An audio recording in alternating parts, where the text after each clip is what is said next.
Добрый день, уважаемые коллеги. Прошу прощения за перенос по времени нашего с вами сегодняшней информационной сессии. Тем не менее, у нас с вами начинается первая информационная сессия в рамках регионального плана сопровождения процесса формирования функциональной грамотности обучающихся. И, коллеги, мы с вами договаривались, что действительно в рамках таких сессий мы с вами будем знакомиться с теми основными трендами, которые приняты на уровне Российской Федерации. Я напоминаю, что 15 сентября 2021 года Наталья Владимировна Якимова подписала приказ о создании системы сопровождения, региональной системы сопровождения формирования и оценки функциональной грамотности. И в рамках данного приказа была утверждена рабочая группа на уровне Республики Коми, в которую вошли 8 человек. В том числе я, соответственно, вошла как ответственная за трансляцию основных тенденций развития функциональной грамотности, направлений развития формирования функциональной грамотности на уровне Российской Федерации для педагогического сообщества Республики Коми. Аналогичные мероприятия у нас проводятся по всем 6 видам компетенций, грамотности. И, коллеги, сейчас моя задача действительно донести до вас ту информацию, которую нам доносили коллеги на протяжении последнего месяца. Точнее, уже даже 2. Итак, я напоминаю, что фактически формирование и оценка функциональной грамотности, мы с вами про эти явления говорим, начиная с 2019 года, но лишь в этом году, с сентября 2021 года, мы заговорили о том, что мы с вами формируем функциональную грамотность на всех предметах, но делаем мы это с вами единым инструментарием, разработанным Институтом стратегии развития образования. Поэтому в рамках сегодняшней нашей встречи я буду использовать материалы наших коллег, федеральных коллег. В данном случае это представители Института стратегии развития образования. Вы видите, что это Российская академия образования. Это Татьяна Коваль. И, собственно, те ее материалы, которые нам разрешили использовать для передачи на региональном уровне. Коллеги, все возникающие вопросы вы можете адресовать в адрес института, простите за тавтологию, в адрес Института развития образования. Меня зовут Исаева Наталья Николаевна, заведующая кафедрой социально-гуманитарного образования. Итак, что же мы говорим с вами про формирование и оценку функциональной грамотности? Причем, коллеги, мы с вами очень удачливы. В чем это заключается? Это заключается в том, что у нас с вами параллельно идет 2 процесса. Первый процесс – это, как вы видите, обновление федеральных государственных образовательных стандартов, и параллельно у нас с вами идет формирование функциональной грамотности.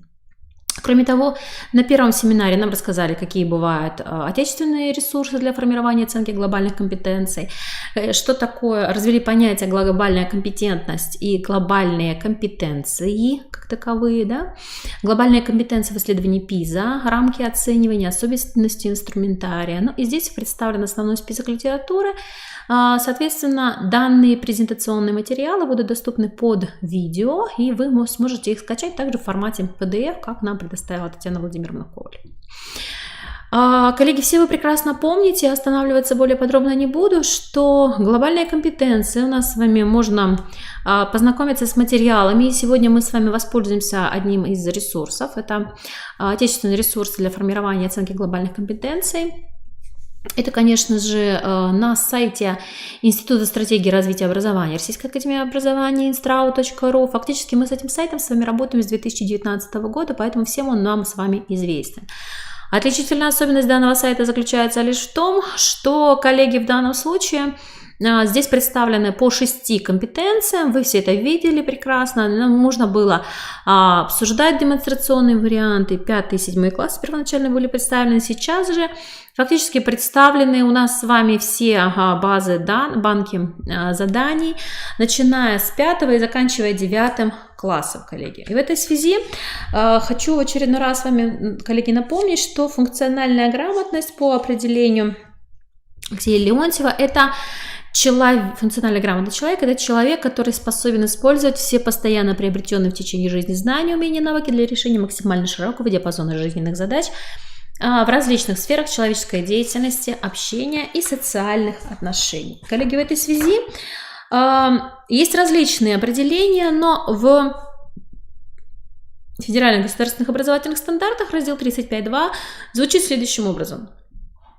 Посмотрите, несколько сузили мы, да, способность решать учебные задачи и жизненные проблемные ситуации на основе сформированных предметных, метапредметных и универсальных способов деятельности, включающая овладение ключевыми компетенциями, составляющими основу дальнейшего успешного образования и ориентации в мире профессий. То есть несколько сузили. Все вы прекрасно знаете, что база заданий по оценке сформированности функциональной грамотности, оно лежит, собственно говоря, на пересечении предметных, метапредметных, универсальных учебных действий, и, соответственно, все это погружено в некую жизненную ситуацию. Итак, посмотрите, у нас происходят с вами новые подходы к содержанию образования.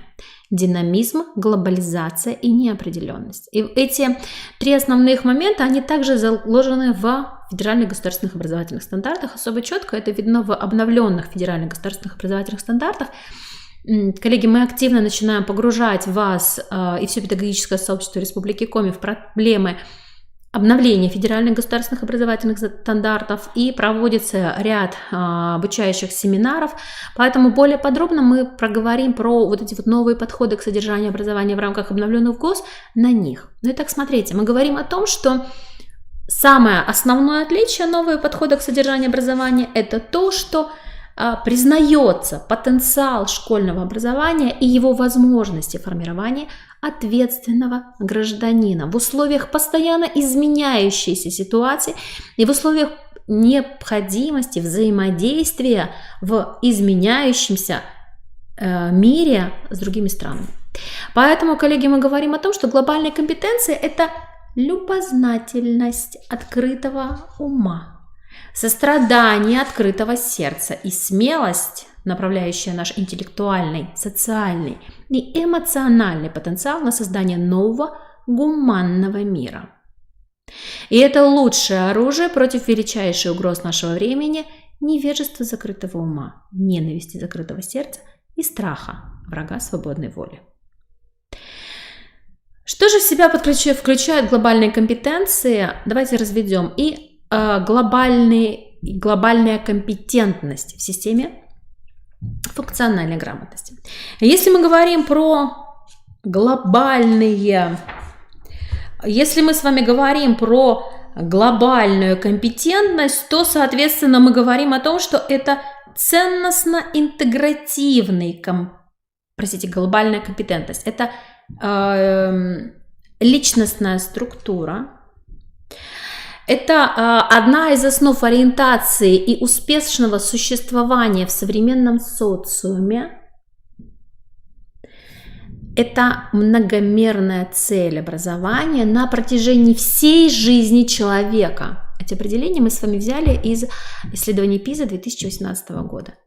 Соответственно, если мы переводим глобальную компетентность в компоненты функциональной грамотности, то мы говорим о том, что глобально компетентный человек способен. Что он способен? И здесь мы говорим про 4 основные способности. Во-первых, это критически рассматривать локальные, глобальные и межкультурные проблемы. Во-вторых, понимать и ценить различные взгляды и мировоззрения. То есть критически, опять-таки же, да? Успешно и уважительно взаимодействовать с другими. Действовать в интересах коллективного благополучия и устойчивого развития. Для чего нужно быть глобально компетентным, спросите вы. И фактически, когда появилась оценка функциональной грамотности, у коллег возникал такой вопрос: для чего? Так вот, как на этот вопрос отвечают разработчики. Глобальные компетенции нужны нашему ребенку, и не только ребенку, но и нам с вами, коллеги, для того, чтобы жить гармонично в многокультурных сообществах. Коллеги, даже на территории Республики Коми проживает поликультурное сообщество. Процветать на меняющемся рынке труда, то есть уметь приспосабливаться к условиям. Эффективно и ответственно использовать медиаплатформы и поддерживать цели в области устойчивого развития. И посмотрите, что же нам говорится про глобальные компетенции.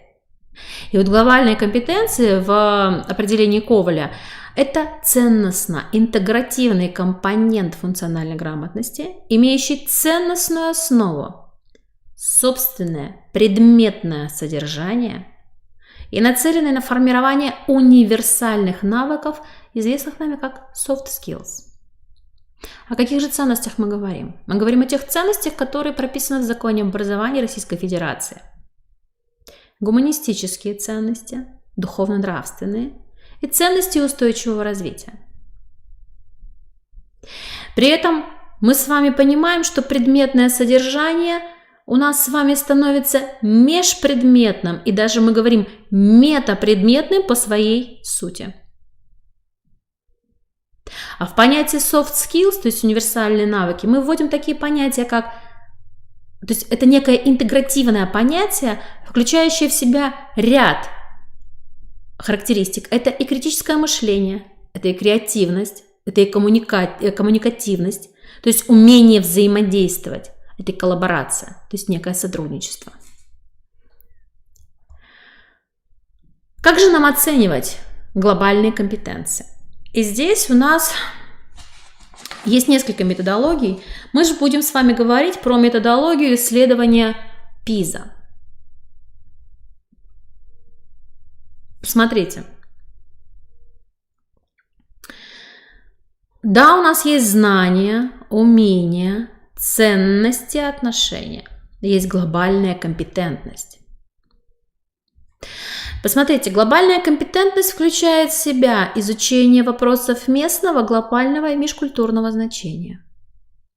Понимание, оценка точки зрения в мировоззрениях других и принятие этого мировоззрения для себя. Участие в открытом, адекватном, эффективном и межкультурном взаимодействии. Содействие коллективному благополучию и устойчивому развитию общества. И каждое из этих направлений глобальной компетентности включается в знание глобальных компетенций, глобальных проблем и межкультурное знание, то есть в некое глобальное понимание. Что же такое глобальное понимание? Посмотрите, это знание, когнитивные умения или процессы и аспекты глобальной компетентности. Что мы понимаем? Что мы под этим понимаем? Итак, знание глобальных проблем. Какие процессы, какие когнитивные умения мы должны сформировать? Оценивать информацию, формулировать аргументы, объяснять сложные ситуации или проблемы. Выявлять и анализировать различные мнения, подходы, мировоззрения. Ребят, критическое мышление. Через выявление и анализ различных мнений, на какие аспекты глобальной компетентности мы выходим? Понимать и оценивать различные точки зрения и мировоззрения. Если мы говорим оценивать информацию, формулировать аргументы, то мы с вами прекрасно понимаем, что мы говорим про такие аспекты глобальной компетентности, как исследовать местные глобальные проблемы и вопросы межкультурного взаимодействия. И вот такие параллели, такие цепочки можно сложить по многим моментам.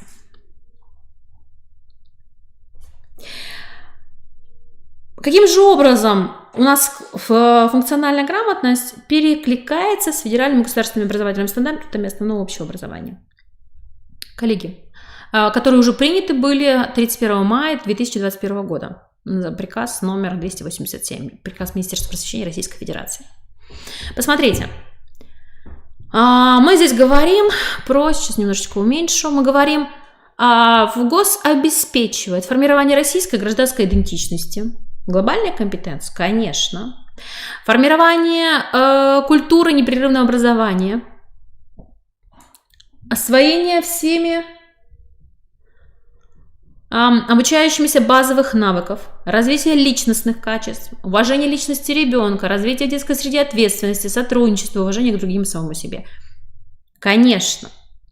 Причем, посмотрите, ВГОС основного общего образования прописал, что в целях обеспечения реализации программы основного общего образования организации для участников образовательных отношений должны создаваться условия, обеспечивающие возможности, во-первых, развитие личности, ее способности удовлетворения образовательных потребностей, а во-вторых, формирование функциональной грамотности обучающихся, то есть способности решать учебные задачи и жизненные проблемные ситуации на основе и так далее. Это определение мы с вами знаем.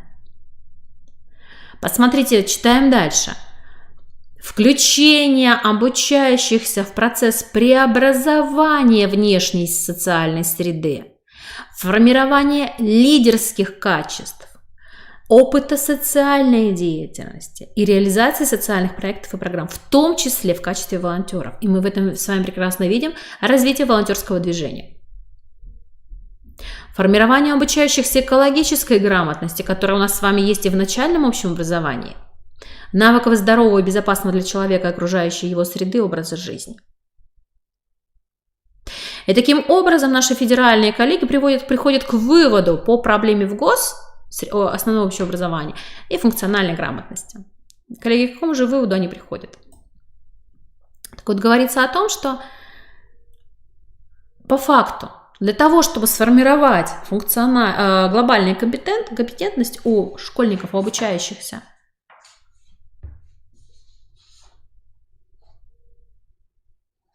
мы говорим о том, что для того, чтобы сформировать, простите, повторюсь, по факту мы с вами, коллеги, просто должны выполнять требования ВГОС основного общего образования, обновленного ВГОС основного общего образования. То есть образовательная организация, во-первых, должна стимулировать активность обучающихся, во-вторых, совершенствовать их организаторские умения, лидерские качества, умение ставить социально значимые цели, добиваться их реализации. Кроме того, должна проводиться работа по целенаправленному поощрению социальной активности школьников, которая может быть организована через систему проектной деятельности, через реализацию различных социальных практик, школьных практик. И целенаправленное формирование глобальных компетенций в значительной степени требует ориентации на личностные, предметные и метапредметные результаты образовательной деятельности. Как раз те результаты, которые сформулированы на сегодняшний день в обновленных федеральных государственных образовательных стандартах основного общего образования. Продолжая этот разговор, Татьяна Владимировна Коваль уже на следующем семинаре остановилась на следующих вопросах. Особенности направления функциональной грамотности, глобальной компетенции, какие бывают уровни глобальной компетентности в исследовании ПИЗа, особенности допорогового и порогового уровней, 3-5 уровни сформированности, ну и затруднения и компетентностные дефициты школьников по результатам проведенных диагностик. Аналогично есть список литературы, который также вам будет доступен. Итак, коллеги, фактически сегодня мы с вами говорим про ВГОС как ресурс формирования глобальной компетенции школьников. И что же в себя включают глобальные компетенции как особый компонент в системе функциональной грамотности? Во-первых, они сопровождают любой предметный компонент функциональной грамотности. То есть это такие интегративные компоненты. Глобальные компетенции необходимы и в математической, и в естественно-научной, и в читательской, и финансовой грамотностях. Вторая особенность заключается в том, что это предметные компоненты, то есть содержание которых отражает и содержание учебных предметов. Ну и глобальная компетентность – это ценностно-интегративный компонент. То есть нет предмета, глобальная компетенция. Нет никакого, есть меж- и метапредметное содержание. Мы с вами глобальные компетенции, если внимательно посмотрим, то можем рассмотреть на любом уроке. Будь то история, обществознание, биология, иностранный язык, химия, физика, без разницы. Почему-то первоначально, еще в 2019 году, мы говорили о том, что глобальные компетенции, да, соответственно, какие-то предметы. Конечно же, это обществознание, потому что глобальные проблемы мира, глобальные проблемы человечества, эти вопросы затрагивают в большей степени обществознание, в меньшей степени историю, географию, биологию и так далее. Поэтому, как-то само собой разумеющимся было о том, что в глобальные компетенции у нас с вами погружены только учителя истории обществознания. Коллеги, это неверный подход. Потому что все виды грамотности мы формируем с вами на всех предметах. Буквально вчера мы были включены в федеральный семинар, совещание по вопросам формирования функциональной грамотности. Так вот, там коллеги сказали, что математическую грамотность, и приводили примеры, как можно математическую грамотность формировать на уроках музыки. Поэтому глобальные компетенции – это меж- и метапредметное содержание. Это интегративность не только через содержание школьных предметов, но и через ценности, которые приняты личностью, осознанно и приняты личностью. И, конечно же, когда мы говорим с вами про глобальные компетенции, мы понимаем, что мы рассматриваем их как непосредственная ориентация на мягкие навыки. Мы понимаем, что глобальные компетенции, во-первых, включают в себя динамизм и развивающийся характер содержания под воздействием постоянно меняющегося мира. Во-вторых, мы говорим о том, что у глобальных компетенций есть определенная ценностная основа того наполнения, которое мы вкладываем. Далее, это специфика инструментария, специфика оценивания уровня сформированности.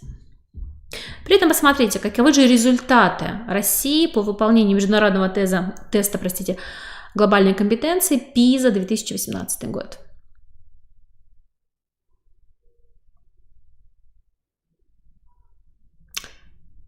Средняя по всем странам 474. Результаты России, вы видите, 480. Разрыв по количеству баллов. Сингапур, Канада, Словакия. Это Сингапур, с Сингапуром, соответственно, 96. С Канадой 74. Со Словакией 6. Коллеги, у нас ниже, чем у Словакии. Мы с вами, коллеги, на уровне с Грецией, Мальтой и... посмотрите.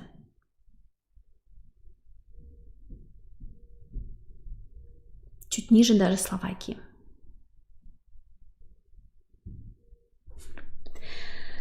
Далее, давайте посмотрим, как по уровням распределены у нас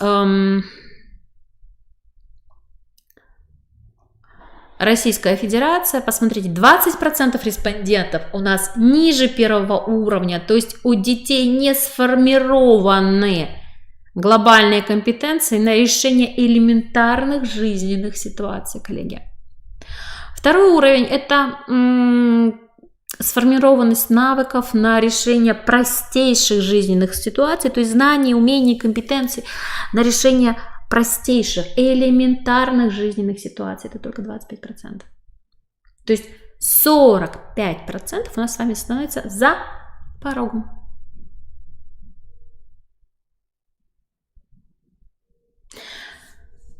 Далее, посмотрите, простите, даже ниже первого уровня, и первый уровень, я неправильно, коллеги, увидела.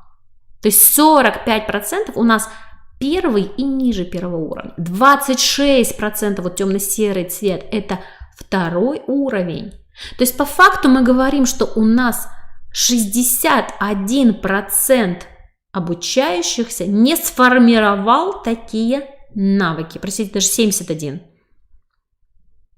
45 плюс 26 будет 71%. Да, 71%.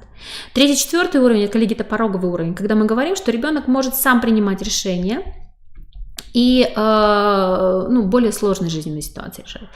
5-й уровень – это идеальный уровень, 2% таких у нас обучающихся с вами есть, участвующих в исследовании ПИЗа. Эти 2% могут самостоятельно принимать решения, могут аргументировать свою точку зрения, критически подходить к осмысливанию информации. 2%. А в Сингапуре 22%. В Китае 10%. Но при этом посмотрите, тот же самый Сингапур, у них только 32% первый, второй уровень и ниже первого. А у нас 71%.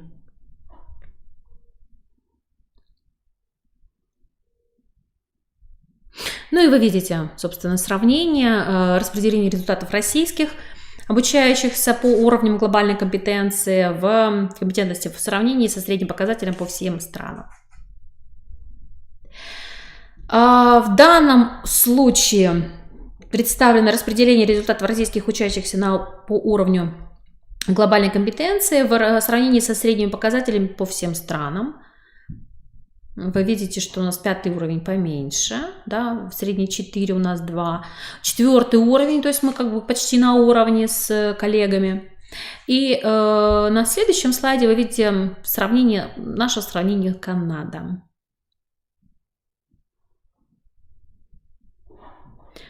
У нас большой показатель ниже 1-го уровня, 1-й уровень, 2-й уровень. Ну, у Канады, соответственно, наоборот. Маркеры, выделение уровней глобальной компетентности. В данном случае мы говорим, это рамки рассуждений, требуемых для решения проблемы.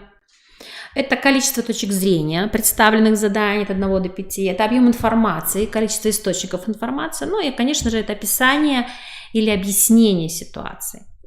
Сейчас мы посмотрим подробно задание, и будет более понятно. Смотрите, уровни достижения учащихся, я вам про это говорила.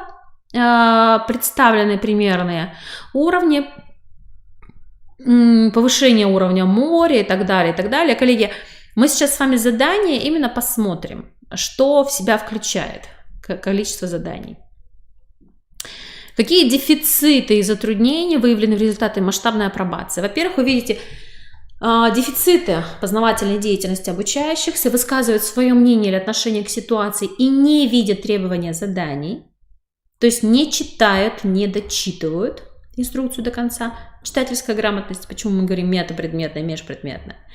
Далее, затрудняются приводить примеры, то есть произвольно меняют задание, дают правильный ответ, повторяя формулировку вопроса или приводя цитату. Затрудняются привести аргументы за или против определенных мнений, суждений, точек зрения, привести различные точки зрения на проблему или ситуацию. Коллеги, как только в истории вводилось такое задание в 11 классе на приведение различных точек зрения, то есть, например, было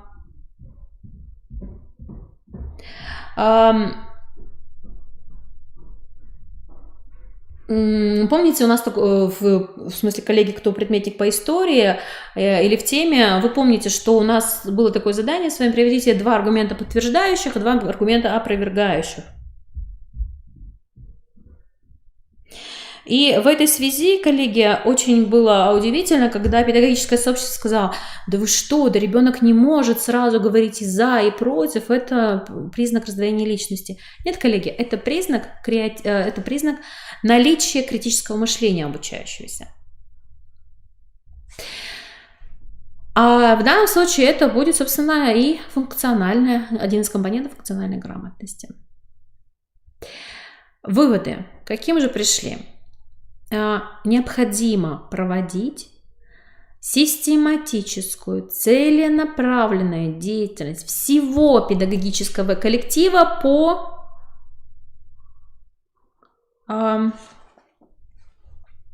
формированию функциональной грамотности. А теперь давайте посмотрим, мы говорили с вами уровни образования. Давайте посмотрим на примере. Мы говорили, ниже 1-го уровня, вот здесь у нас была диаграммка, ниже 1-го уровня, 1-й, 2-й, 3-й, 4-й и 5-й уровень. Есть такое задание: повышение уровня моря. Фактически мы говорим, что средний результат по Российской Федерации 27,9, средний результат по странам 23,2. Уровень сформированности глобальной компетенции, который соответствует заданию. Так, смотрите. Повышение уровня моря.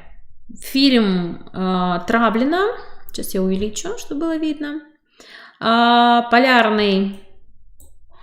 Секундочку, коллеги. Посмотрите, вот оно само задание. Чуть-чуть. Секундочку. Повышение уровня моря. Воспользуйтесь текстом, расположенным справа. Для ответа на вопрос ответьте в таблице ненужные варианты ответа.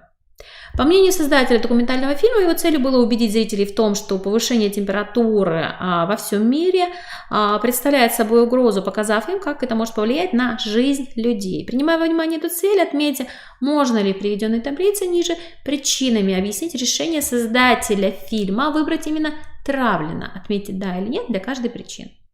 Ну и, соответственно, далее идет вот такая вот картиночка, далее идет текст повышения уровня моря, фильм Травлина. «Потерянный рай» – популярный документальный фильм, в котором оценивается влияние повышения уровня моря на Травлину.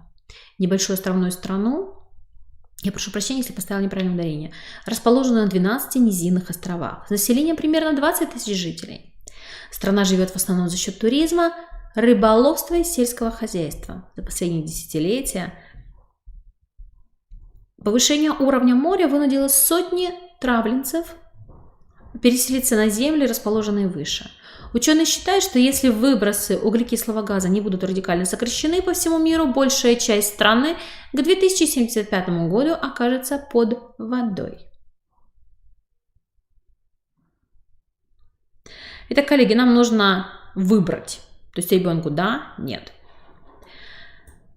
Так вот, 4-й уровень говорит о том, что обучающийся, анализируя данное задание, может выявить и проанализировать до 5 различных точек зрения, демонстрируя способность в процессе рассуждения выходить за рамки задания, привлекать дополнительную информацию, описывать незнакомые ситуации с привлечением причинно-следственных связей, объяснять сложные ситуации или их аспекты, опираясь на базовые знания.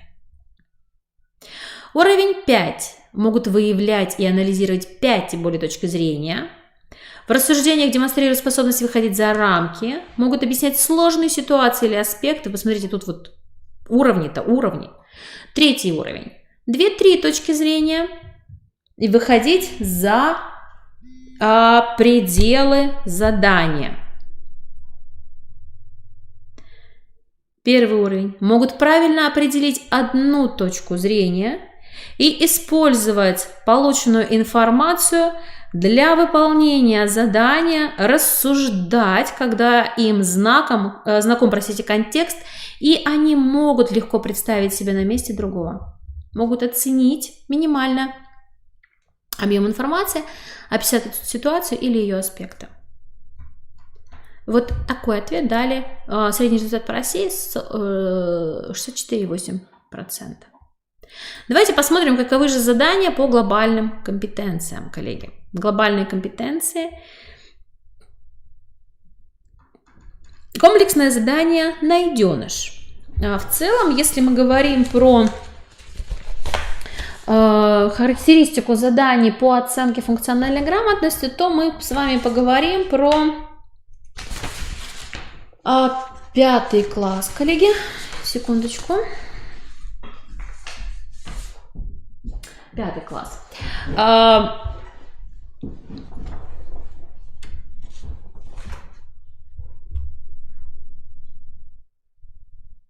В данном случае у нас с вами представлена 3-я часть. В глобальных компетенциях представлено 20 заданий. 20 заданий. Итак, смотрите, на данном примере задание «Найденыш» – это 5 вопросов. Далее, загрязнение Мирового океана. Вот видите, второй блок вопросов идет. Загрязнение Мирового океана – это тоже 5 вопросов. Что для нас лучше?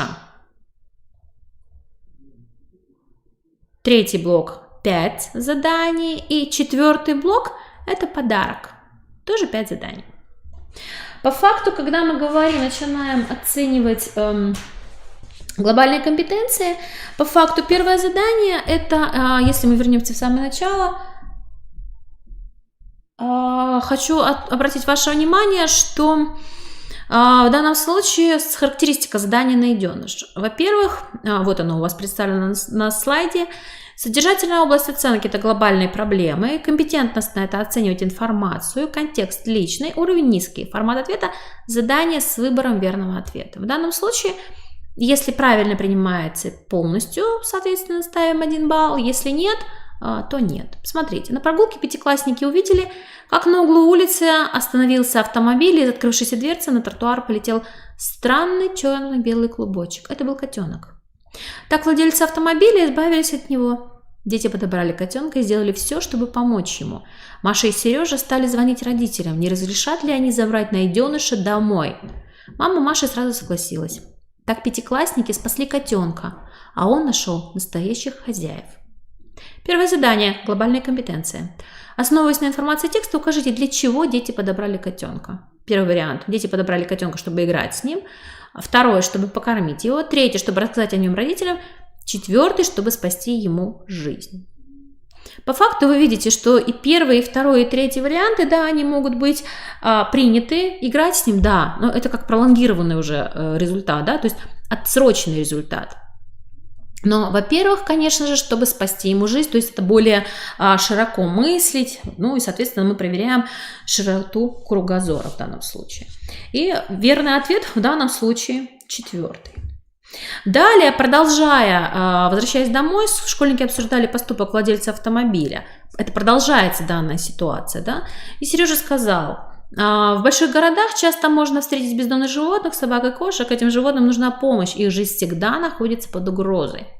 Какие из следующих действий помогут решить проблему, о которой говорит Сережа, а какие не помогут? И в данном случае, опять-таки же, мы можем с вами, то есть ребенок должен поставить. И смотрите, ввести запрет на бездомных животных в городах и селах. Поможет? Нет. Ну, с точки зрения взрослого человека, тут очень много вопросов к таким формулировкам ответов. Но здесь в данном случае, смотрите, компетентностная область оценки – оценивать действия и их последствия. И в данном случае формат ответа – это задание на установление соответствия, оценка действий и их последствий, объект оценки. Уровень уже средний. И, соответственно, ребенок должен ответить, что нет, не поможет решить проблему ввести запрет на жизнь бездомных животных в городах и селах. То есть каким образом будем это решать, да? Создавать приюты, конечно же, поможет. Искать хозяев бездомным животным, конечно же, поможет. Ввести наказание за жестокое обращение, да, конечно. Заботиться о редких исчезающих видах животных, поможет? Нет? Нет, конечно, не поможет. И создавать зоопарки для экзотических пород животных? Нет, потому что мы здесь с вами говорим про кошечек и собачек. Далее. После события на прогулке школьники, это задание 3 в рамках все еще найденыша. Собственно, после события старшая сестра Маша помогла им создать группу в одной из социальных сетей и разместить в ней сообщения. Текст сообщения представлен, и, соответственно, в комментариях к этому сообщению были высказаны критические замечания. Автор одного из них, пользователь, с ником «Несогласный», написал, что не существует действий по защите животных, которые школьник может предпринять самостоятельно, без участия взрослых. В данном случае, какие из следующих высказываний не можете, вы можете использовать для опровержения мнения несогласного, а какие не можете? То есть, посмотрите, мы говорим, что здесь уже уровень высокий, контекст общественный, как и предыдущие 2 подзадания, оценивать действия и их последствия, результаты. Посмотрите, участвовать в защите, причем тут двойное отрицание, да, не согласен с нами, а мы должны опровергать точку зрения несогласного. Участвовать в защите животных могут и взрослые, и дети, но только разными способами, да, конечно, ну и так далее. Оценивание у нас здесь производится, ответ принимается полностью верно заполненные все ячейки таблицы, ответ принимается частично верно заполненная 1 колонка, ответ не принимается, все другие варианты ответа. Далее, четвертое задание. В рамках найденыша котенок вырос у нас уже, но оказалось, что у Машиной подруги Веры аллергия на кошачью шерсть. Она не может приходить в гости к Маше и общаться с ней, как раньше. Вера чувствует себя плохо, даже когда котенка закрывали в одной из комнат. Дружба девочек могла оказаться под угрозой. Что вы посоветуете девочкам для того, чтобы они не прекратили свое общение? Дайте совет и обоснуйте его. В данном случае у нас контекст уже не общественный, а личный, потому что это проблема реальная, проблема Маши и Веры. В данном случае уровень высокий, и вы видите, что объект оценки в данном случае это выявление мнений. Посмотрите.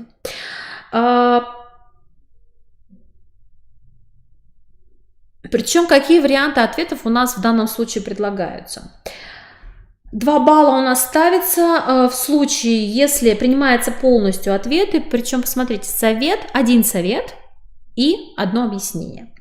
Итак, ответ принимается полностью. Приведен и обоснован совет, который соответствует требованию задания и ситуации. Например, в качестве совета принимаются все ответы, в которых сказано о возможности встречаться не дома у Маши, а в любых других местах, в гостях у Веры и так далее.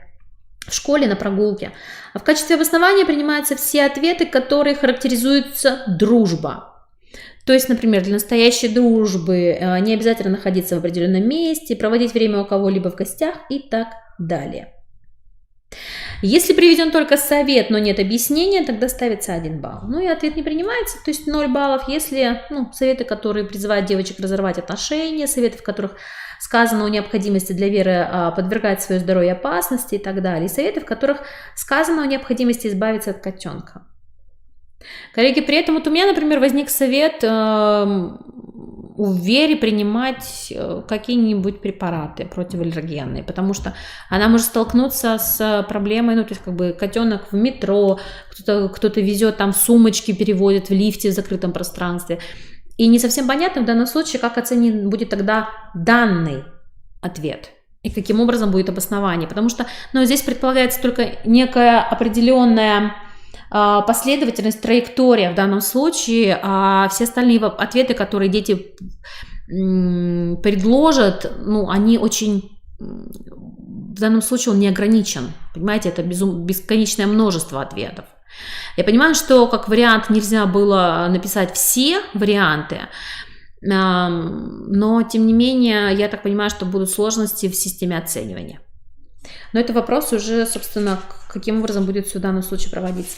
И далее, последнее, 5-е задание в рамках найденыша. Когда в доме у Маши появился котенок, девочка спросила: мама, почему ты сразу разрешила мне привезти домой выброшенного котенка? Ты даже не видела его, он мог оказаться некрасивым, больным, мог просто не понравиться тебе. Предположите, какой ответ могла дать мама Маше? Вы скажите 2 предположения. В данном случае мы говорим о том, какую компетентностная область оценки. Это объяснять сложные ситуации и проблемы. Личные, опять-таки же. И здесь уже, в отличие от предыдущего, средний уровень задания. То есть задание с развернутым ответом, объяснение сложных ситуаций. Предыдущее выявление мнения, тут какие предположения можно высказать?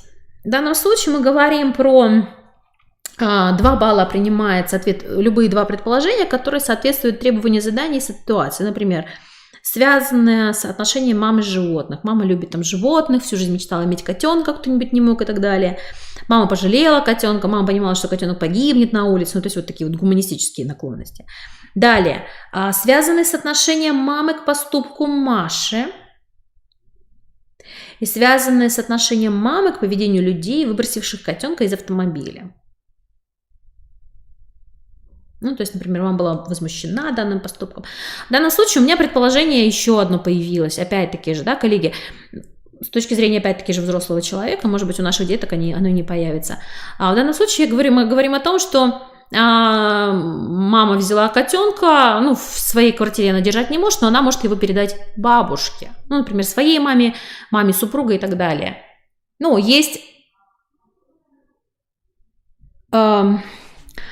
Есть, собственно, опять-таки же, различные точки зрения. Мне кажется, здесь будут сложности именно с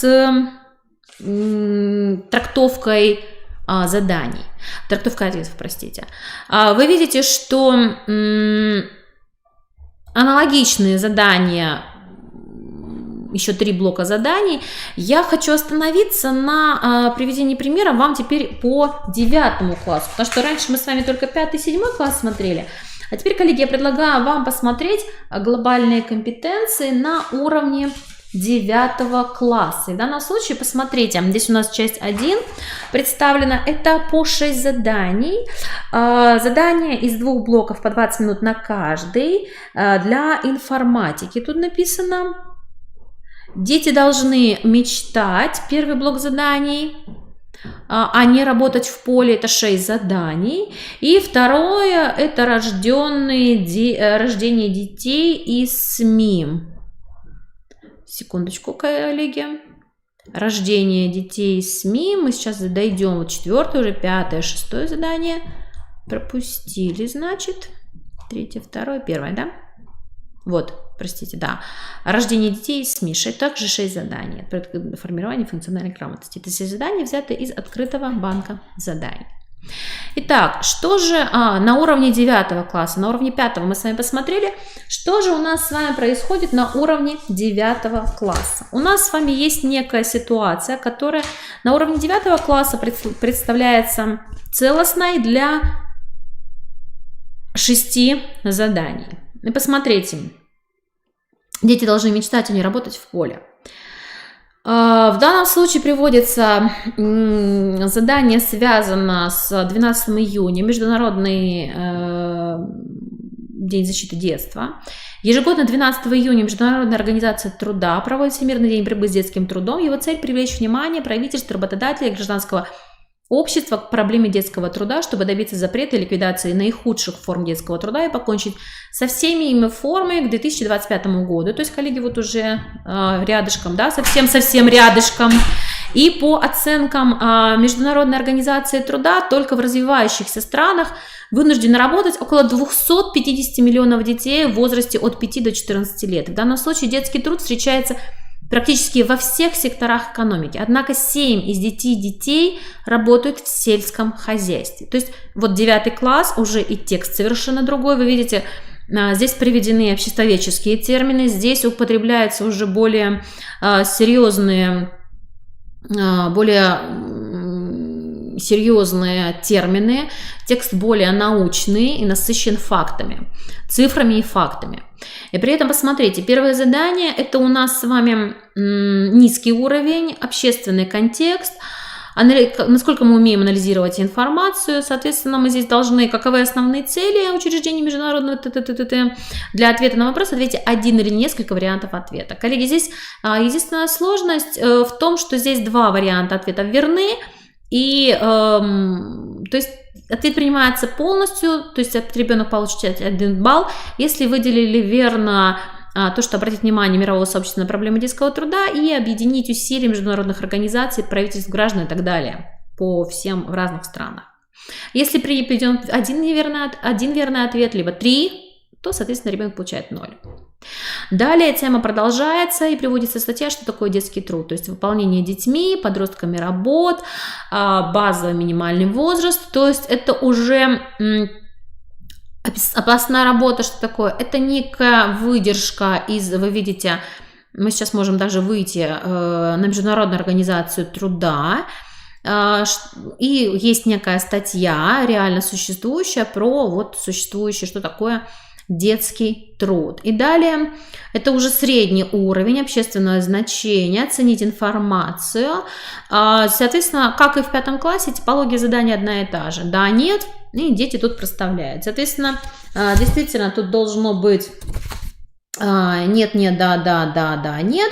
Если все верно, соответственно, ребенок получает, если все 7 ответов верно даны, то ребенок получает 2 балла. Если верно заполнена только 1 колонка, неверные ответы не выбраны, ну, то есть он везде да поставил верно, или везде нет поставил верно, тогда 1 балл. Если где-то ошибки и в да, и нет, то, соответственно, ребенок получает 0 баллов. Далее, 3 задание в рамках детского труда, это у нас опять-таки же проблемная ситуация. Наиболее широко детский труд используется в бедных странах Африки, Азии, Тихоокеанского региона. И, соответственно, мы здесь говорим, объясняются ли приведенные ниже особенности жизни населения столь широко распространения детского труда. в бедных странах. Здесь уже мы говорим про высокий уровень, общественный контекст, но тем не менее, действительно, ребенка опять-таки же аналогично, если все совершенно верно, 2 балла, если верно только да или верно только нет, тогда 1 балл, если ошибки и там, другие ответы 0 баллов. Далее, посмотрите, 4-е задание. Я напомню, что у 5 класса это было 5 заданий в рамках одного блока. Сейчас мы говорим про 9 класс, тут уже 6 заданий в рамках одного блока.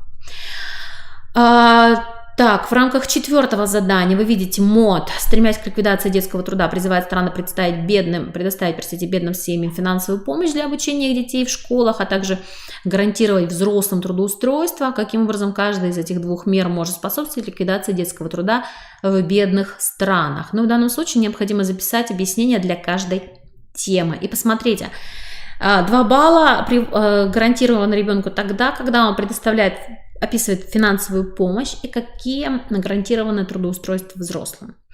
Какие ответы принимаются? Например, семья получит возможность меры по предоставлению бедным семьям финансовой или другой помощи для обучения детей в школе, например. Да? Семьи получат, гарантируют трудоустройство, семьи получат финансовая помощь. Семьи получат возможность предоставить детям образование без ущерба основного семейного бюджета, а вот в данном случае гарантировать трудоустройство взрослым. Родители смогут работать и обеспечивать семью, поэтому детям не придется больше работать. То есть найдите работу родителям, и дальше все будет хорошо. Далее 5-е задание, детский труд. Опять-таки же мы продолжаем развивать идею МОД. В данном случае приводится и утверждение, что развитие сельского хозяйства в странах с низким, вы помните, да, что 7 из 10 детей работают в сфере сельского хозяйства. Далее на фото мальчик работает переносчиком дров в Африке. И дано задание, выполнение каких из перечисленных ниже условий одновременно с внедрением трудосберегающих технологий может привести к сокращению использования детского труда в сельском хозяйстве. Здесь, соответственно, ребенок должен выбрать, это средний уровень, ничего сложного. Если он верно выбирает 2 правильных ответа, он получает 1 балл. И последнее 6-е задание по аналогии, вы видите, да, сторонники закрытия, противники закрытия. Опять-таки же он анализирует некую представленную информацию. То есть в 9 классе ребенку писать нужно будет меньше, чем 5-класснику, но тем не менее структура заданий, она универсальна. Она универсальна для всей линейки глобальной компетенции. Коллеги, я напоминаю, что аналогичные семинары, информационные сессии, а в дальнейшем это будут практикоориентированные сессии с подключениями и с включениями нас с вами в образовательный процесс. О чем я говорю? То есть мы будем с вами выполнять практические занятия, проводить. Мы будем с вами выходить на стажировочные площадки для того, чтобы посмотреть, каким образом происходит формирование глобальных компетенций непосредственно в образовательных организациях. Поэтому, коллеги, по факту, если говорить про формирование глобальных компетенций, то, наверное, я хочу закончить той информацией, что, коллеги, с 6 по 10 декабря 2021 года будет проходить марафон функциональной грамотности. Подключение к нему, оно абсолютно свободно. Здесь представлено, то есть этот марафон рассчитан на учителей, управленческие команды. Вы видите, что начало его будет 6 декабря в понедельник в 10 утра.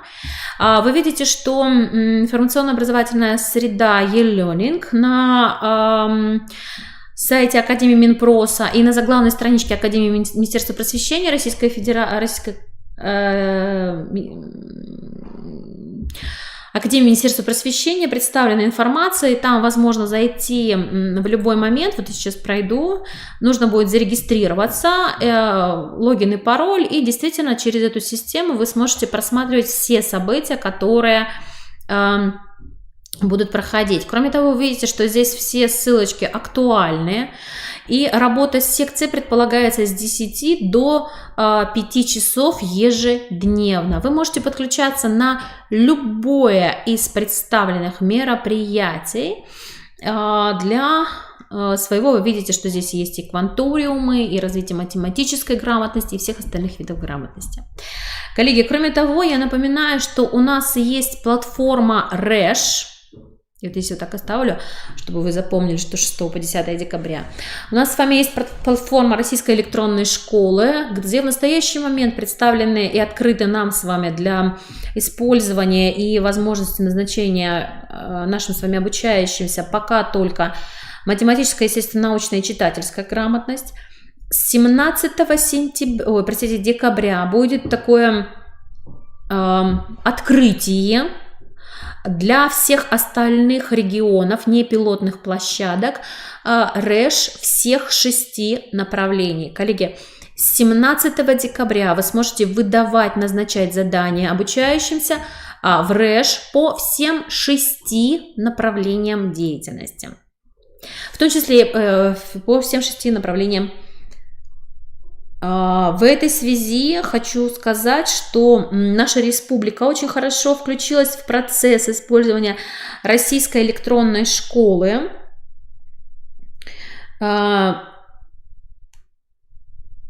Назначение заданий для обучающихся, и мы получаем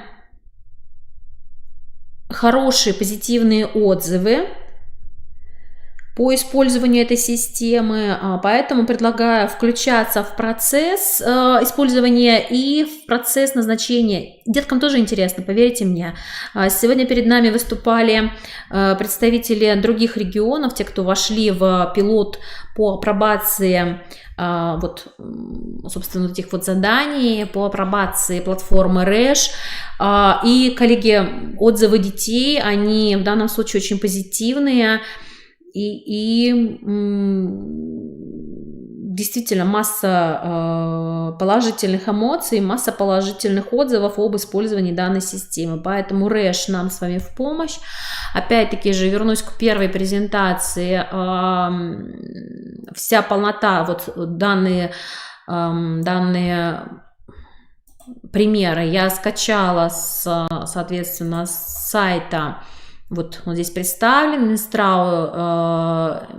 www.instrau.ru, то есть Институт стратегии развития образования. И поэтому, коллеги, все нам с вами доступно, все нам с вами мы можем использовать. Самое главное – иметь на это желание.